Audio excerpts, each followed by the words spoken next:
It's the internet. You're busy. Let's do this for November 23rd, 2022. For the next hour or so, let me help you sort through the world of gaming on Game Mess Mornings Live with me, Jeff Grubb.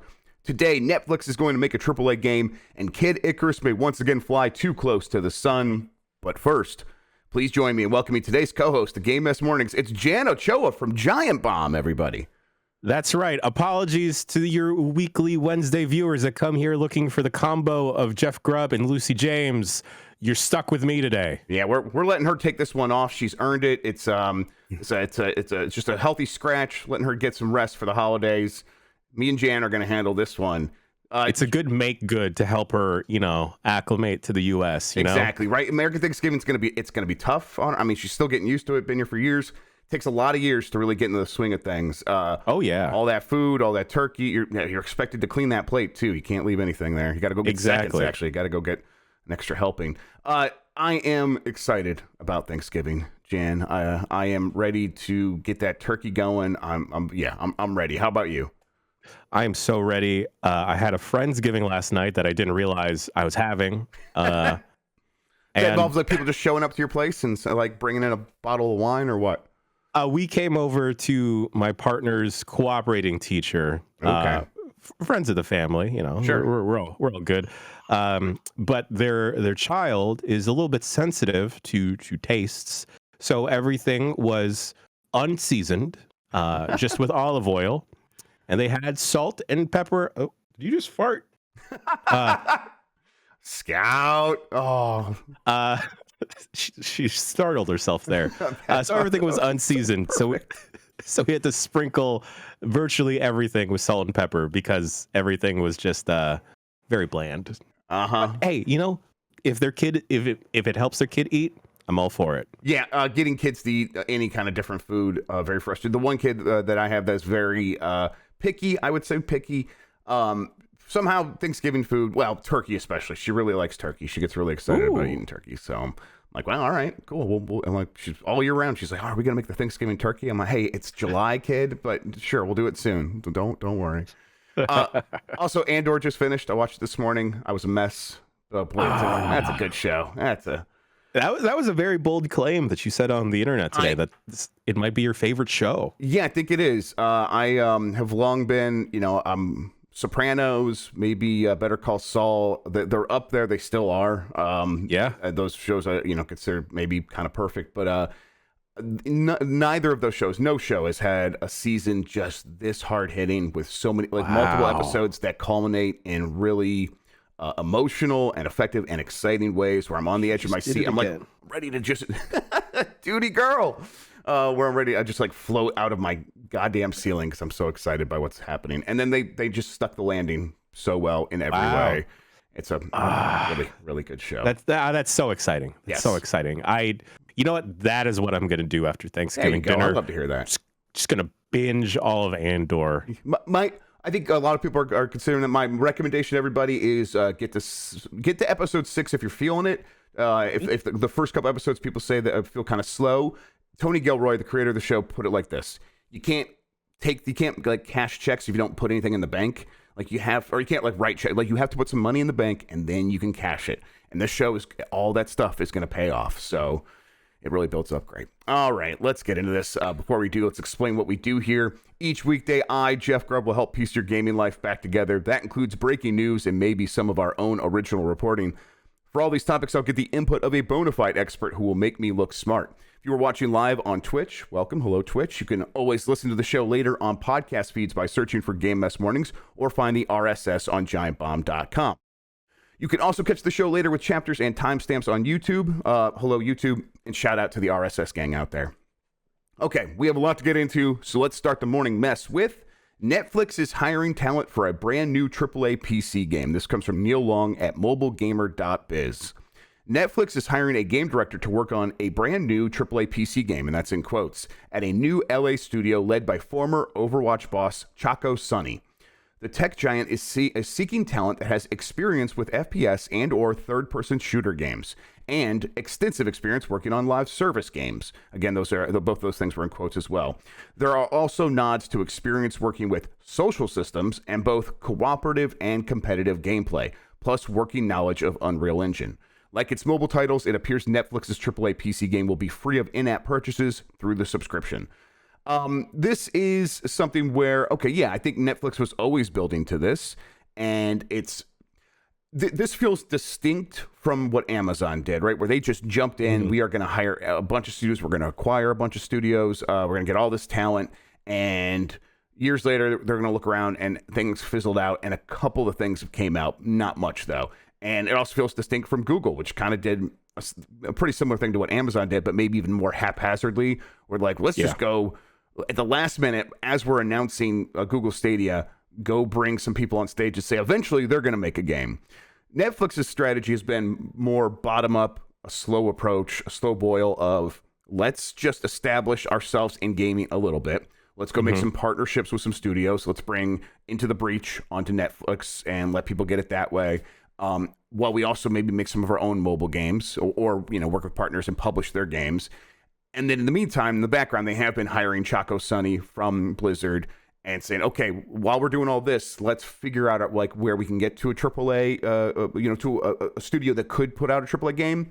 And then even with all that said, I don't know if I believe that Netflix will ever release a AAA game, Jan. I don't know. What do you think?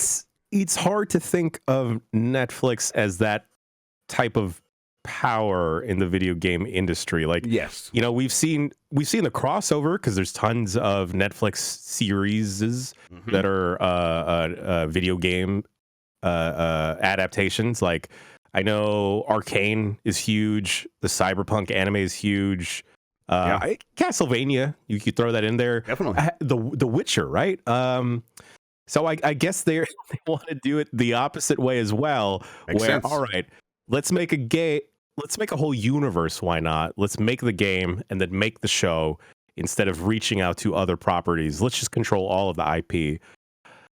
It seems like they're doing it in maybe a much more organic way, like you mentioned, versus just mass acquisitions that fizzle out. So, they have talent that has shipped a game. I don't know if they want to do a live service type of game. I don't know. Well, I guess Netflix is a subscription service, so it's not out of the realm of possibility.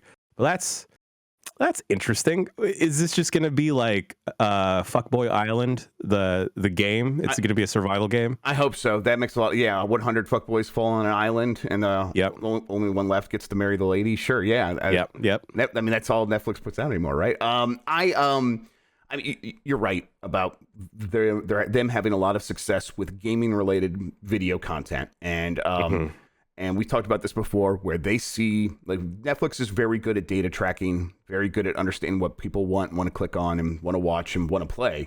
The problem is that when Netflix sees what people want to play, like, oh, they just watched two seasons of The Witcher, and then we watch them, just escape the platform and go somewhere else on this device that they're using, which could be an Xbox or a PlayStation, to go buy The Witcher from someone else. And we were left out of that. And that's kind of weird because we're the ones generating all this excitement in their minds. I'm sure that's how they view it, that we're the ones generating all this excitement for it. Why shouldn't we be in on that transaction? And well, the reason for that is you don't make video games. You don't have any hold on that. Of course, you're going to get left out. So the key here is obviously, put yourself into the chain somewhere. And that is, you can't just do that. You kind of have to make games. So it does seem like Netflix understands all this, and they are building it slowly. And so it's like, maybe I should have a little bit more faith. And and it's not like a couple weeks ago when it's like Netflix looked like such this big steaming pile of trash where they lost all these subscribers and their stock price was falling, and it's like, oh well, look at Disney Plus and look at Amazon Prime Video, all these things are growing so fast. Well, now a few weeks later, Disney Plus announced $1.5 billion in losses. It's not like anyone has this space figured out, so it's not like Netflix is alone. Or some special case where it's like actually falling apart. It's like, no, everyone's just having these weird growing pains. So Netflix probably still has the competency to make big moves. I just, gaming is so much different, so more different than what they're used to. I can't help but think that they will run into a couple hurdles here that will derail this, right? I'm honestly surprised, just thinking about it again, that they didn't try and acquire some existing studio. Yeah. and just throw their money around that way.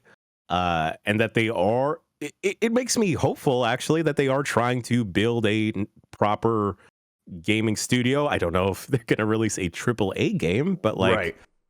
you know, a game they will release. And will it be on mobile? Will it be on PC? Right, PC is part of the story. Yes, AAA PC game. Yeah. And that will be free of in-app purchases. God. Yeah. I don't know if Netflix's major audience immediately translates to PC gamers. And I'm thinking the same thing. In America, probably not. And I have no idea about the rest of the world. Maybe the rest of the world, that makes more sense. Maybe there's more Netflix consumers on laptops in places that we're not thinking of. But I suppose it could be a Netflix PC game in that, yeah, it could run natively on a PC, but obviously they're going to stream it too, right? They're going to stream it using their Netflix technology. So you should technically be able to play it anywhere, similar to Xbox Cloud. So, yeah. But again, like, there's hurdles there that no one's necessarily solved. There's a lot of issues. I think maybe one of the more interesting things here is Netflix is saying, because of our model, we don't have to make something that has a huge amount of microtransactions that can pay for this thing over the long term. Getting people to subscribe is the solution there. It's like, well, maybe there will be some cool developers who feel like they have been set free by that model. Because even Microsoft with its subscription Game stuff, Game Pass, it sets some, like we talked about this recently with Pentiment, like the developers of Pentiment said we could do that because of Game Pass, but even they are putting out a lot of games with a lot of microtransactions. So, if Netflix is saying, well, you don't have to do that, I think they're probably just saying that for now. But even if they are, I think they might attract some talent, and we'll see. We'll see if they can actually pull this off. Hey, like, they had that Minecraft story game, they did, a couple years back too. Yeah. I don't know, like they could play around with their existing tools. They also had, God, was it on Netflix that Undertaker and the New Day pseudo FMV game popped off? Was that on Netflix? I don't know about this at all, actually. I don't remember this at all. Yeah, and Telltale made the Minecraft game, but they put it out on Netflix. It worked on Netflix, and Netflix had the tools ready to go. Netflix has put out a couple of games like that, the Choose Your Own Adventure style FMV games. There was one, the Bandersnatch. Yes, that sounds familiar. Black Mirror episode, but I don't remember the New Day Undertaker one. It was a treat. It was a treat for sure. Okay. I'll have to look that up. Maybe that's what I'm doing after Thanksgiving dinner. They have like a huge arm in production. Right. Maybe they could make their own Immortality, perhaps, like an FMV I wouldn't be surprised game. if they go to Sam Barlow after this and say, hey, come work with us. That would not be surprising at all. Oh, yeah. Just throw the Netflix bag at Sam Barlow and see what they can cook up. Mm-hmm. Yeah, which kind of feels inevitable almost to a certain degree. All right, let's keep moving. UK regulators investigating Apple and Google duopoly on mobile ecosystems. This comes from Tom Ivan at VGC. UK watchdog, the Competition and Markets Authority, has launched an in-depth investigation into the dominance of the mobile ecosystems operated by Apple and Google. It follows the June publication of its Mobile Ecosystems Market Study, which found that the companies have an effective duopoly that allows them to exercise a stranglehold over other companies, over operating systems, app stores, and web browsers on mobile devices. The CMA said 97% of all mobile web browsing in the UK last year occurred using browsers powered by either Apple or Google. It said browser vendors, web developers, and cloud gaming service providers had all expressed concerns about that dominance of Apple and Google and how it was negatively impacting their business, stifling innovation, and causing unnecessary costs. And this feels inevitable. This feels like the right place for the scrutiny of an investigatory regulatory body like the CMA, because you could just point to an obvious example. Apple saw Xbox wanting to come in to the Apple App Store to compete with the Xbox Cloud gaming service and said no. And why did they say no? For no real good reason other than you could tell Apple was like, maybe we want to be in this space and we don't want you establishing the foothold in here first on our platform. As well, that is just plainly, nakedly anti-competitive. And it's like, oh, someone's eventually going to do something about this, right? Well, it took a couple of years, but here we are. CMA is actually looking into it. I think that this stuff probably is not long for this world of the super lockdown smartphone. Apple, Google, very effective at, they have a lot of lawyers, a lot of money. They will find ways to probably get around some of this. But I think their devices are going to be even more open, especially in Apple's case. And Google, you can install kind of anything if you like just click a few things, but even then they don't make it easy. So it's like this stuff could change permanently here pretty soon, and the companies waiting in the wings to take advantage of that do include Microsoft, and this could change that landscape. But I don't know. I at the same time, it's like people are probably just going to go with what's on their phone. I don't know. What do you think about all this? Yeah, I specifically with the mass iPhone audience, I don't see them expanding to too much other storefronts just because of the ease of access. And I mean, sometimes the App Store for some folks and some games and services can be a little confusing as well. That having to fire up like an xCloud storefront and then engage with that could be a little confusing to your regular Joe Schmo. But for, people in our sphere, I wouldn't mind that. I wouldn't mind firing up the Epic Store or like a Steam app and being able to play different type of mobile game through that versus the Apple Store. I think it's interesting that the specifically all of this stuff and all of this pressure is coming out of the UK versus anything in the US. I feel like Apple and Google has been sliding away just with their years of cruft of like overseers of the regulators that were basically like, regulation, that's evil. So kind of hard to go back from that, even though that is beginning to change a little bit under Biden.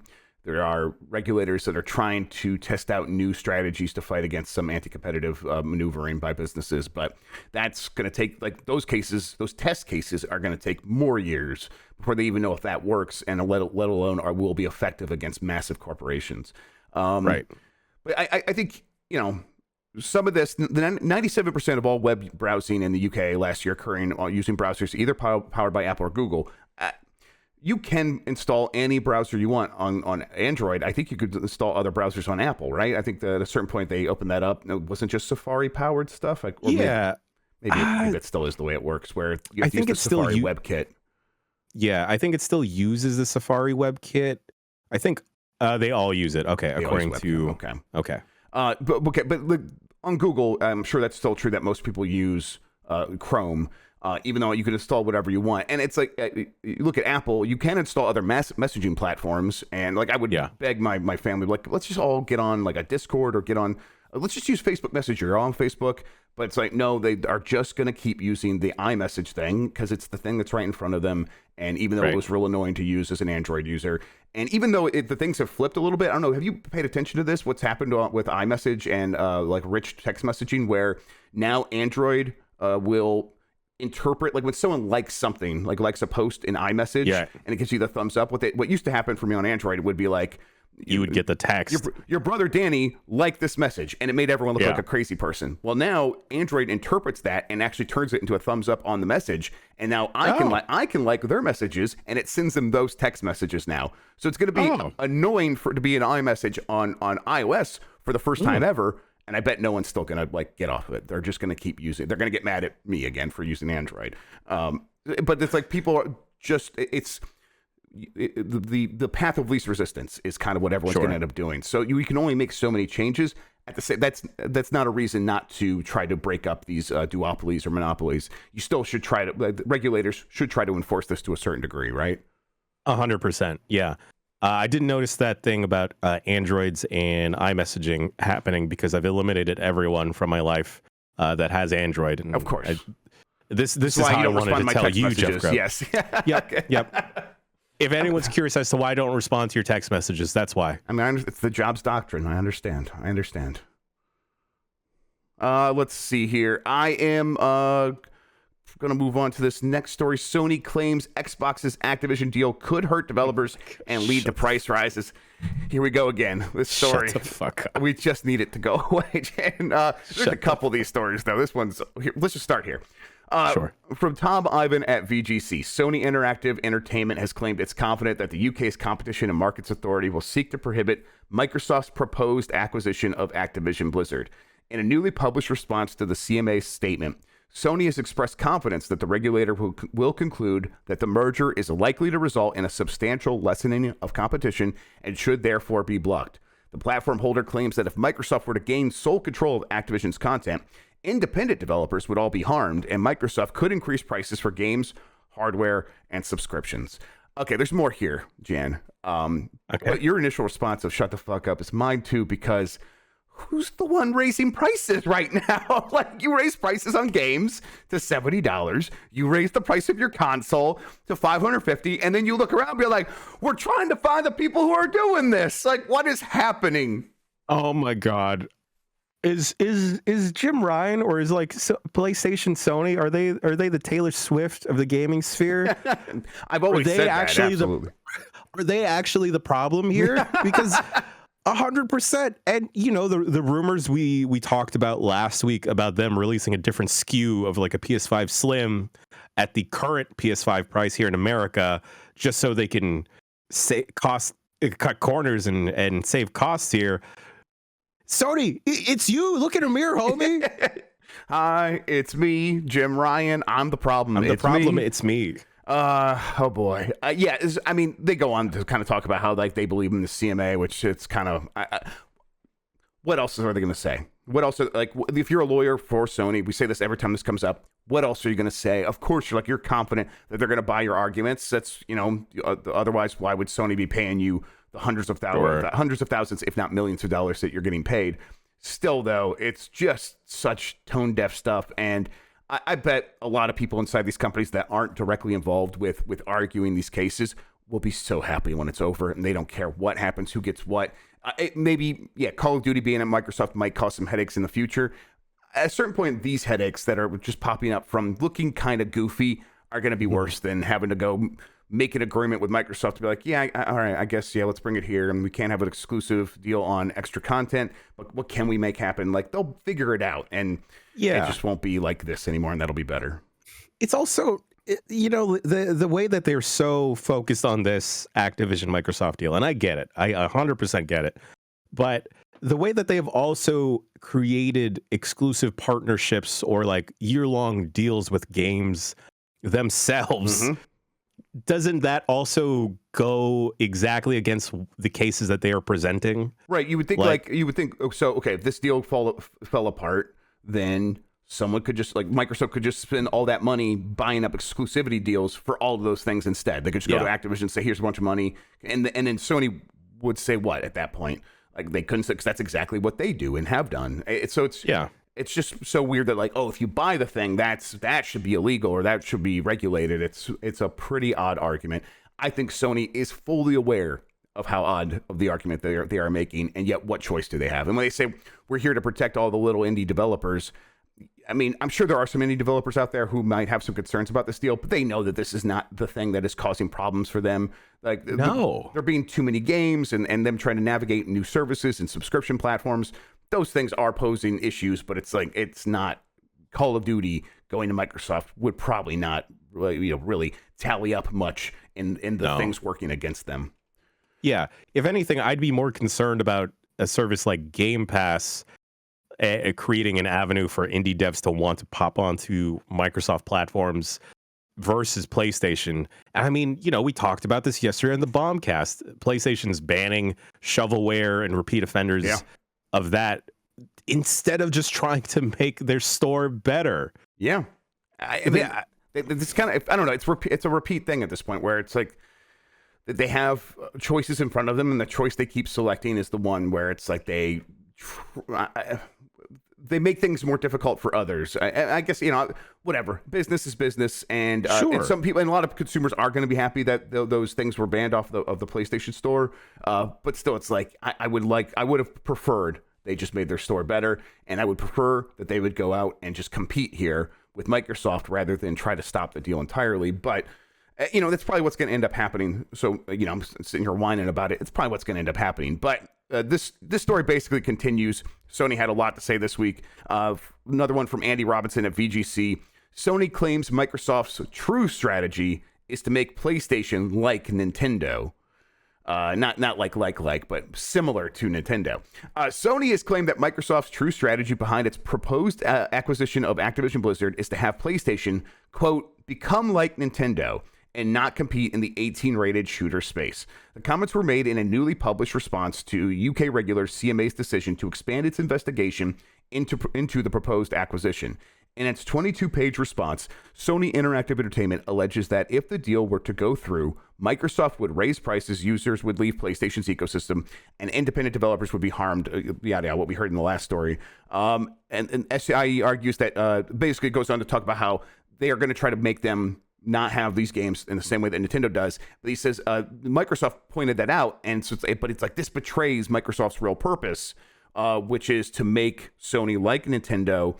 And it says when Microsoft has previously said that, oh, Nintendo can compete without Call of Duty, Sony goes on to say that this, quote, ignores the facts. SIE argues that Nintendo's strategy is differentiated from PlayStation and Xbox because it doesn't rely on 18-rated shooter franchises, games which it argues that Microsoft will have virtual exclusive ownership of should the Activision deal be approved by global regulators. That's also just not true. There are a lot of shooters out there still. Sony's made them. That just because they stopped making them doesn't mean they don't exist. Yeah. This is another weird one where it feels like they saw this argument being made, right? Where people would point out, so Sony would come and say, hey, Call of Duty is the only way to compete in this industry. You have to have a Call of Duty. And then everyone rightly point to Nintendo and be like, well, they don't have Call of Duty and they're doing just fine. Look at their numbers. That's a buco bucks. They're making a lot of money. And Sony was like, okay, hang on. Give us a second. And they huddled up and they're like, listen, we got to just turn into it and be like, well, yeah, they're trying to turn us into Nintendo because we're the real competitors to them and we need Call of Duty. And how can we buy?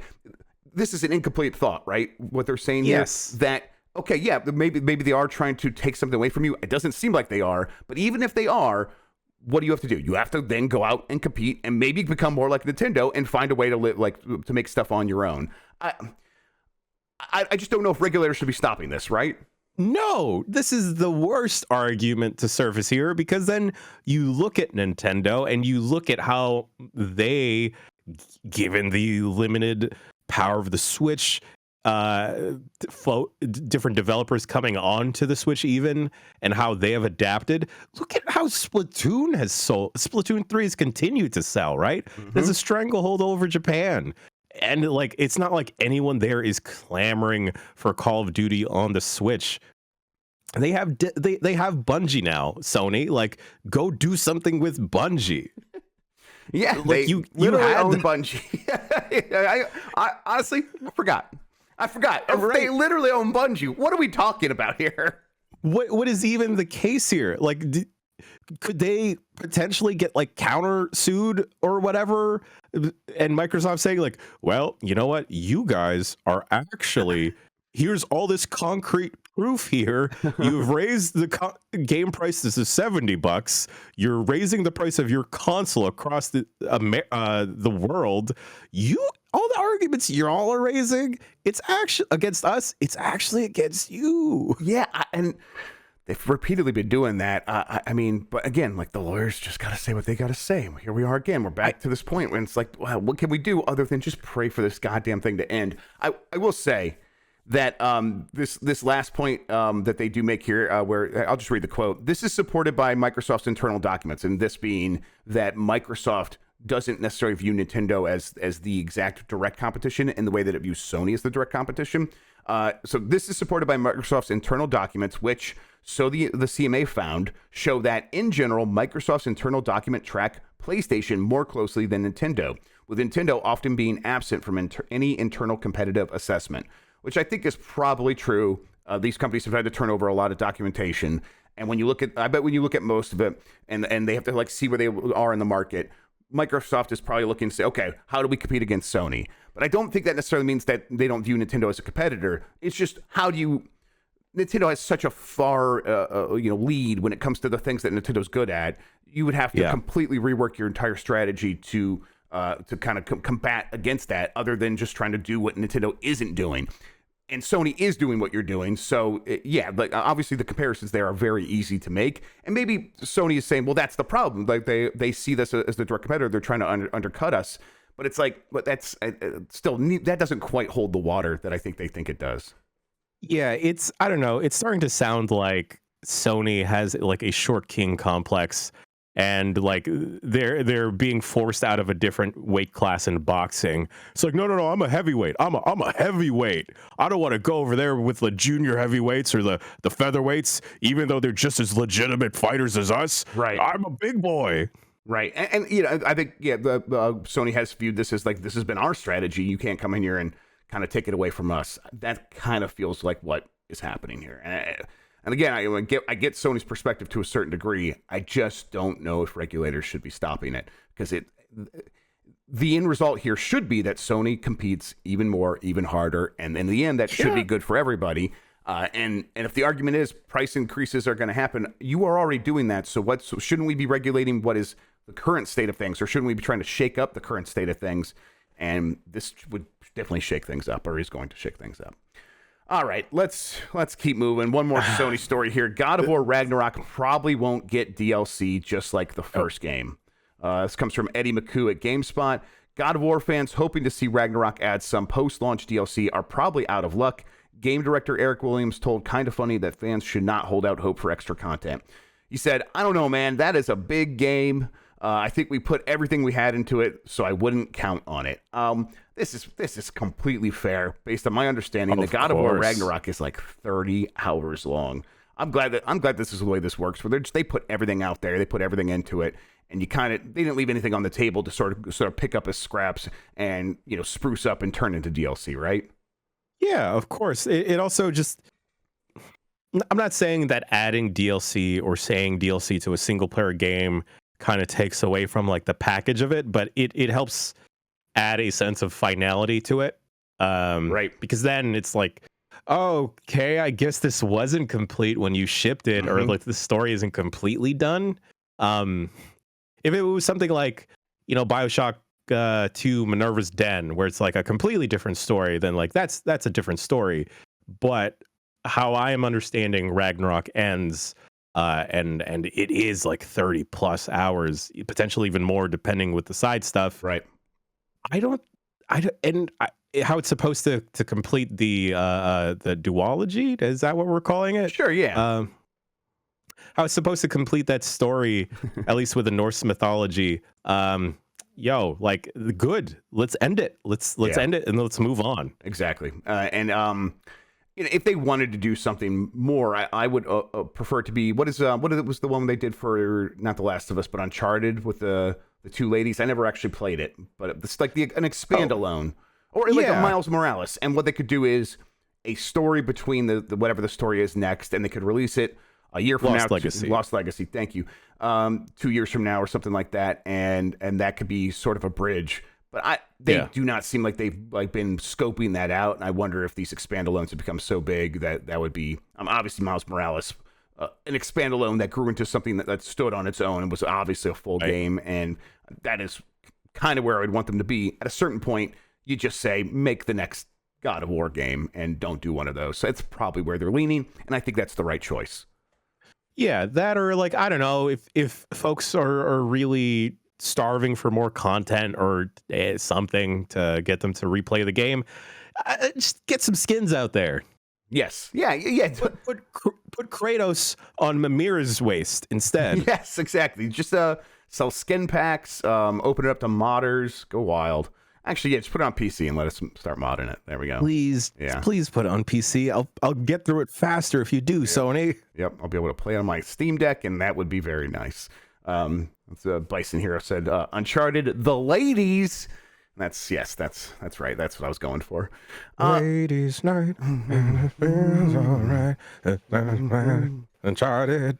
The Callisto Protocol Season Pass adds new modes, story, content, and even more grisly death animations. This comes from Darren Bonthus at GameSpot. The Callisto Protocol will have more content available after its launch in December, which is imminent, as the Season Pass for the sci-fi horror game has been spotted on its Steam page listing. The things that are listed here, Jan, include stuff like the new modes and stuff like that, story content. But I wonder how you feel about them selling the grisly death animations. I'm like, oh, that's a little bit weird. You kind of feel like all those should be in there because it almost feels like it's part of the experience. Yeah. But at the same time, this has been a big selling point for them, that they've done all this work to make these bespoke insta-death scenes. So I kind of feel like, okay, for a studio that's kind of getting off the ground with something new, I don't begrudge them this too much. What do you feel like? Yeah, it feels a little weird. You know, we were just talking about single player games having finality, and I don't know if the Callisto Protocol has maybe a multiplayer mode or whatever. I don't know. I don't think so. I don't know. But hey, if they are planning to support the game, to get people coming back, keep people interested, by all means, if they are supporting it properly. Yeah, I think some like Otto in chat said if the bespoke death animations are tied to other new things, like a new weapon or something like that. Sure, but these are like death animations for your character, so I'm not sure. It's just strange. Like, is it going to be like I go into an environment that I've been into before and I walk past a thing and I try to like, oh, I want to see the death that happens with this obvious massive killing machine, and walk past it and nothing happens. And then later I find out, well, I could have paid to unlock something that would have made that thing do something. If it works that way, that feels a little strange. Feels a little weird. That'd be upsetting. Yeah, if they're purposely gating access because they want more money to stuff that should be in the game. Like, yo, you don't get a start menu because you didn't get the season pass. You can't adjust your settings. Like, if they're gating like basic stuff that should have already been in the game, then that's no bueno for me. Yeah, it's I mean, again, I'm not going to begrudge them this too much. It does feel a little weird though. That's kind of where I'm at. Deus Ex Go and other Square Enix Montreal mobile games will be unplayable next year. This is from Haley Williams at GameSpot. Paramore? What? Is that the name of the lady from Paramore, Haley Williams? Yeah. What? Listen, GameSpot, we got a crew over there. Onoma Studios, previously known as Square Enix Montreal, is shutting down this week, and some of its mobile titles will be going with it. Ahead of the studio's last day on November 24th, Onoma announced that Deus Ex Go, Hitman Sniper: The Shadows, Arena Battle Champions, and Space Invaders: Hidden Heroes will be shutting down for good on January 4th. The games will be taken off the App Store and Google Play Store as of December 1st, and players who already have them downloaded will be able to continue playing until games shut down for good on January 4th. This is not every Onoma or Square Enix Montreal mobile game. Things like, Lara Croft Go and Hitman Go will not be affected. So this doesn't feel entirely like IP issues. It just seems like, these specific games required us to have people working on them, and those people will not be here anymore. That's what it seems like. Yeah, so they're stopping the sale. Like, if I have these games, and if you already own them, they will stop working. They will be shutting down for good on January 4th. December 1st, you will no longer be able to buy them. January 4th, they will be going away, and you will be able to play them. It sounds like this is a problem with all of gaming, the preservation of games. It's especially shoddy and spotty on mobile, where games you wake up one day and a whole slew of games won't work because the OS got updated, and now you have to have an older device to play those things. And even then, at that point, a lot of developers are like, well, we don't want to put up with support calls for these things anymore, so we're just going to take them down. My favorite mobile game ever was, I think, not from Zynga, I think it was Rovio. It's called Retry. It's about a little plane that does loops if you hold down the button too long. Yeah, and I love it. It's got the best friggin' soundtrack. It's so good. It's not on the store anymore, and every time I get a new device, I get really worried I'm not gonna be able to find it. I'm like, is this new OS not gonna support it or something? And so far I've been able to go into my library of games that I've acquired through Google Play and being able to re-download it, and it continues to work. And I'm just like waiting for the day for that not to happen. That day has come for a lot of games, and it's coming for these ones as well. And it's a shame. And I just kind of wish there was another way we could do something we could do to preserve these things more permanently. Yeah, I don't see why they have they would have to stop working. I don't think that they connect to the internet. Most of these, if not all of these, are just single player experiences, right? Mm-hmm. Yeah, I think so. I would assume so, but there's probably some sort of server updated tracking thing, right? That's sure, like a high score, like a leaderboard type of thing. Probably. I mean, like Hitman, the main game has that kind of stuff where you're playing a single player, but it has all kinds of server stuff to track all these things. And many of these games could work that way. Probably Hitman Sniper probably does work exactly that way. And maybe many of the other ones do as well.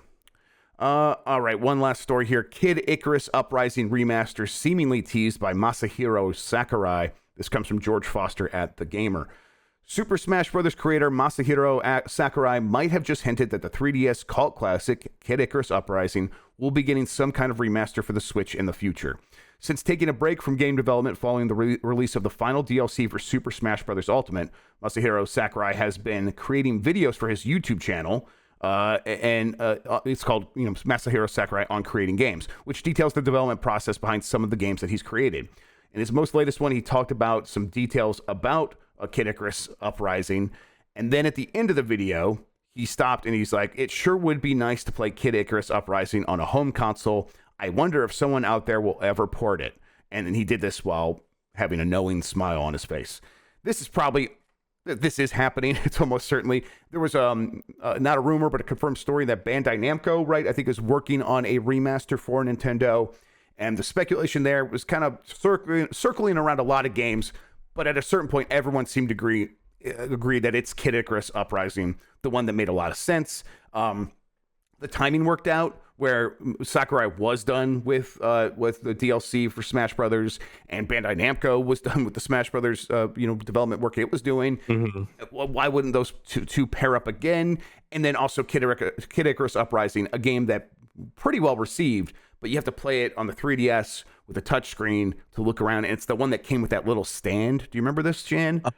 Yes. Yeah, the little stand. Jesus. So it's like, it was always kind of this weird, ugly duckling that people really still quite liked, and it would be very easy to take that and turn it to something that could run very well on the Switch. So a lot of things, those things lined up, and the Sakurai out here pretty much just saying, yeah, that's what's happening. I'm excited. How about you?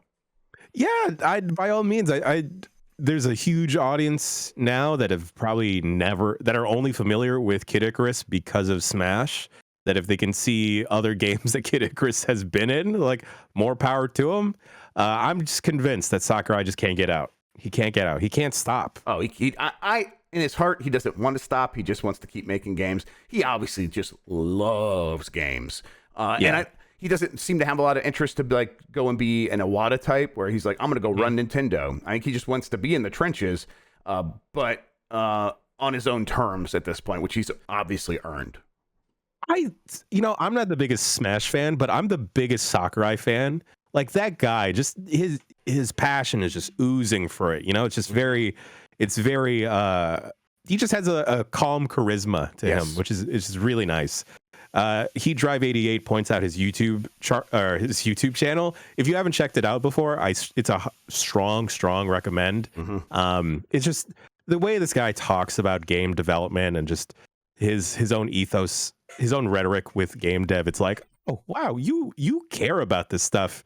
It seems like he's the type where he can't stop doing it because it's just so ingrained into every facet of his person. Yeah, I think it is the kind of person that Nintendo wants to attract. I think it's the kind of person Nintendo has attracted over the years. And I think that is like, they went from I can't remember the last president's name before Iwata, but Yamauchi to Iwata, and then Iwata was just like, while working as an executive, still sometimes showing up and helping, pointing out what's wrong with the programming, being like, oh yeah, I can get Pokemon running in a way that is actually satisfactory, things like that. And it's like those stories, you kind of only hear them out of Nintendo.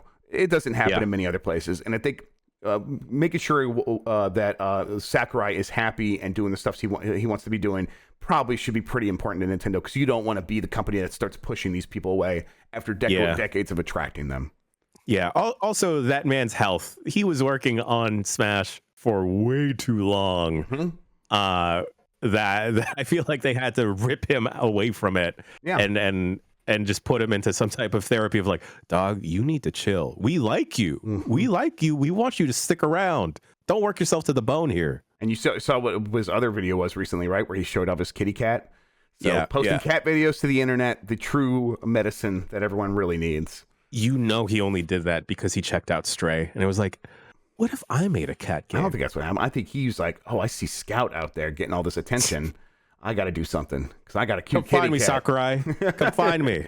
And I'll bow. I'll do a full bow because I respect you so much. We got to get you and Sakurai together. We got to get Scout and that kitty cat together. Let's make it happen. There we go. That's a video right there. And then we'll kiss. I mean, hug. I mean, listen, you got to do what you got to do. All right, let's get to the polls. I'm going to bring this up. I asked this on Monday, I believe. Who can keep track of time? What is your hype level for the announcements at the Game Awards, 4 being the highest? Let's see, 19.1% said 4, enjoy your gaming. 27.8% said 3, do you smell your gaming? 30.4% said 2, we're babies and growing.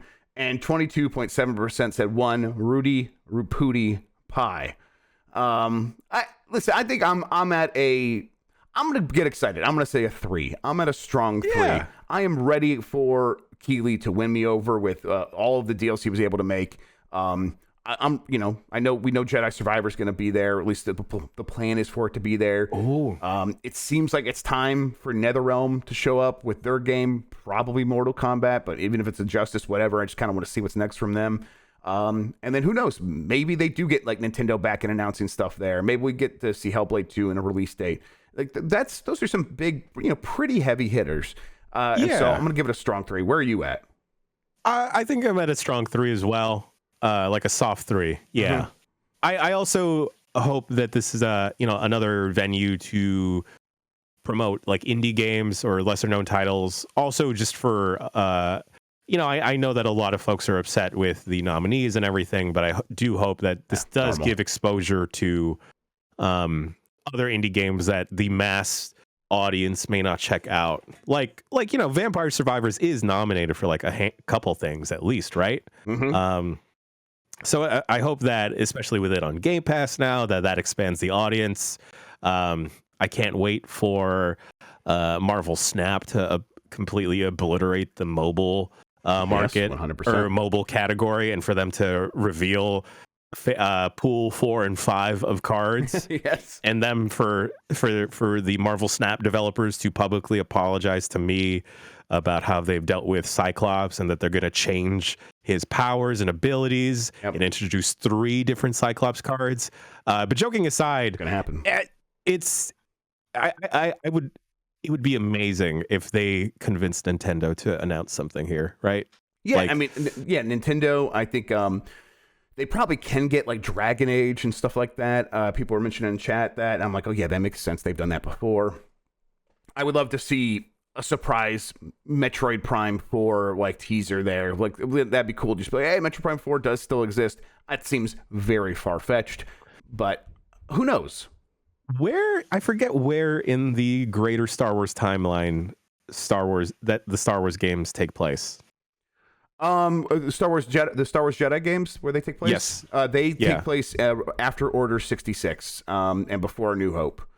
So there's a certain character that's like has set the world on fire.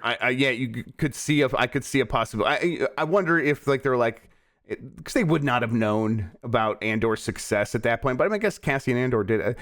Cassian Andor might be a little bit after. Cassian Andor, he's like right before A New Hope. Like he's getting right. And Jedi Survivor should be a few years before, maybe even like up to a decade before. So I don't know if it'll line up, but hey, if my boy shows up, I'm gonna be very, very excited. Absolutely. Yo, please throw in like the freaking Star Wars Rebels crew. Mm-hmm. Please give them some shine. Yeah. God, that would be. I'm all in on Star Wars again. So I'm listening That's to cool. a more civilized age, and I'm gonna be finishing up Clone Wars with them. And I think they haven't said, but they might go to Rebels next. And I am very excited to watch Rebels. Oh man, yeah. I think the last time I like legitimately was bawling at a TV show was because of Rebels. I'm excited. Folks will know it's the Sabine and Kanan moment near the end of the show. I'm ready for it. I am ready for it. All right, let's ask this poll for. So we'll be back on Monday, so we'll figure out the timing here. Do we ever see a real AAA game release from Netflix? I'm gonna say I'm personally probably still no, but I'm very close to. They have a better chance of pulling it off than Google ever did, and I think if Amazon could figure it out, with their sort of messy approach to it, then I think Netflix probably can too. I don't know. What's your final thought on that? I just don't think it can be a AAA game. I just don't think like a full-on PC game, maybe like something closer to what is already on the service is what's going to happen. I feel like Netflix got mixed up in like their messaging here. Like that they had hired AAA talent from existing PC games because of the dude from Overwatch. That maybe they can just put something out on mobile or something that works on their service already. Folks have pointed out that Immortality is already on Netflix. That's right. It did get moved over to Netflix. I forgot about that. Yeah, that's probably a fine way to play. Yeah, honestly, that should be everyone's post-Thanksgiving a treat there. Go turn on Netflix and play some Immortality. Yeah. Or, like, hey, it's the Game of the Year is coming up, not just for us, but for virtually every outlet. I'd say, I don't know, pick one of the games and just full on commit. Yeah, pick one of the games that you wouldn't normally do. Yeah, I got a list. I don't know. Let me see if I could find my list real quick. I'd like to. Oh, please. Yeah. I want to hear this list. We got some time, right? Yeah, we got a little bit of time. Absolutely. Yeah. What is like the games you most want to catch up on? I need to finish. Jeff Grubb, I'm at hour 60 of Xenoblade Chronicles 3. Mike just finished it. He was a lot of hours. He said the last third was his least favorite. Not to try to sway you one way or the other, but like, how are you feeling about it still? That least favorite might be hard a bit. He just said it didn't live up to the first 2/3. Sure, it is. Like, I mean, the first 2/3 incredibly strong. I think it is making me actively upset whenever I do go back to Pokemon. Is how I'll frame it. I'm sure. Yeah. Just because of like, I bought that game, by the way.